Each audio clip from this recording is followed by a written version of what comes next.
चलो चलो जल्दी आपजो। आज આપણે આ તહેવારના દિવસ છે, આપણો કુદરત પણ સાથ આપી રહ્યો છે, આપણે મોસમ પણ સાથ આપી રહ્યો છે, તો આપણે પણ આ પ્રોગ્રામને સાથ આપવાની જરૂર છે।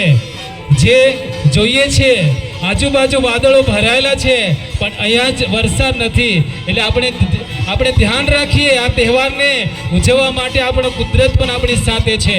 એટલે બધા જ જે પણ આજુબાજુ ઊભા છે તેમને નમ્ર વિનંતી કે આવો આ પ્રોગ્રામમાં, આ નાચમાં પૂરા ઉમંગ અને ઉત્સાહ સાથે જોડાઈએ।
જે પણ આજુબાજુ ઊભા છે તેમને નમ્ર વિનંતી આવીને જગ્યા ઉપર જે નાચ નચાઈ રહ્યો છે, નાચી રહ્યા છે આપણા